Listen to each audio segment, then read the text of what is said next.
नमस्कार, श्री स्वामी समर्थ. तर आज आपण जाणून घेणार आहोत, पितृदोषापासून मुक्त व्हायचे असेल तर माघ पौर्णिमेच्या दिवशी करा हे सोपे उपाय. तर माघ महिन्याच्या पौर्णिमेला माघी पौर्णिमा असेही म्हणतात. धार्मिक ग्रंथानुसार या दिवशी भगवान विष्णू स्वतः गंगेच्या पाण्यात राहतात, त्यामुळे गंगेत स्नान करण्याचे विशेष महत्त्व आहे. या दिवशी केलेले दान, स्नान आणि उपवास अनेक जन्मांच्या पापापासून मुक्ती मिळवतात. तर हिंदू धर्मात माघ पौर्णिमेला अनन्यसाधारण महत्त्व आहे. धार्मिक दृष्टिकोनातून पाहिले तर या तिथीला अत्यंत पवित्र मानले जाते. या दिवशी गंगेत स्नान, दान, पितरांचे श्राद्ध केले जाते. असे मानले जाते की या दिवशी केलेल्या उपायांनी पितृदोषापासून मुक्तता मिळते आणि पितरांचा आशीर्वाद देखील मिळतो. पितृदोष असे आहे जे एखाद्या व्यक्तीच्या जीवनात अडथळे निर्माण करू शकतात, ज्यामुळे माघ पौर्णिमेला विशेष उपाय केल्याने जीवनात सुख, समृद्धी आणि शांती प्राप्त होते. तर माघ पौर्णिमेचे महत्त्व काय आहे तर ते आता आपण जाणून घेणार आहोत. हिंदू धर्मात पौर्णिमेला विशेष महत्त्व आहे. या दिवशी स्नान करून सूर्यदेवाला अर्घ्य दिल्याने शुभ फळ मिळतं. यासोबतच माघ पौर्णिमेच्या दिवशी लाखो लोक पवित्र नद्यांमध्ये स्नानासाठी पोहोचतात आणि धार्मिक मान्यतेनुसार या दिवशी भगवान विष्णू हे गंगेच्या पाण्यात निवास करतात असं म्हटलं जातं, ज्यामुळे गंगा स्नान करण्याचे विशेष महत्त्व आहे. गंगेत स्नान करणे शक्य नसल्यास घरातील अंघोळीच्या पाण्यात गंगेचे पाणी मिसळावे. या दिवशी गंगा स्नान केल्याने सर्व मनोकामना पूर्ण होतात आणि मृत्यूनंतर मोक्ष प्राप्त होतो अशी मान्यता आहे. तर पितृदोषापासून मुक्त होण्यासाठी काही उपाय आहेत तर ते आता आपण जाणून घेणार आहोत.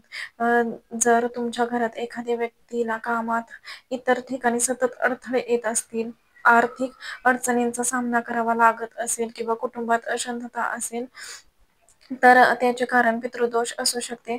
आणि जर तुमच्या घरात संतान प्राप्ती होत नसेल किंवा तुमच्या घरात वारंवार कटकटी, भांडणं होत असतील तर त्याचे कारण पितृदोष असू शकते. असे असल्यास तुम्ही माघ पौर्णिमेला काही सोपे उपाय करा, हे तुम्हाला पितृदोषापासून दूर करण्यास मदत करतात. तर गंगेमध्ये स्नान आणि तर्पण कसं करावं तर ते आता आपण पाहणार आहोत.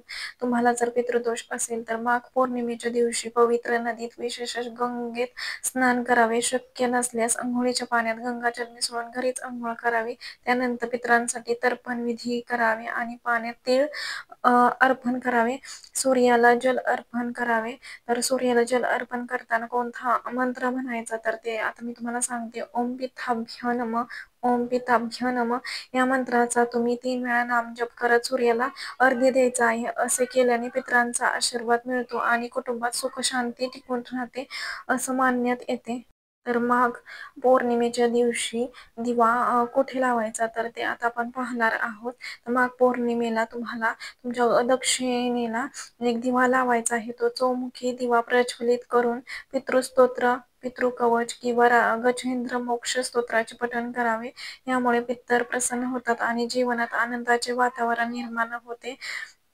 आणि माघ पौर्णिमेच्या दिवशी तुमच्या पूर्वजांचे आवडते जेवण तयार करून ते व्यवस्थित अर्पण करावे. गाय, कुत्रा आणि कावळा यांना जेवणातील काही भाग खाऊ घालावा आणि त्यामुळे पितरांचाही आपल्यावर आशीर्वाद राहतो आणि पितरांच्या आत्म्यालाही तृप्ती मिळते. त्यांचाही आपल्यावरती आशीर्वाद राहतो असंही मानण्यात येते.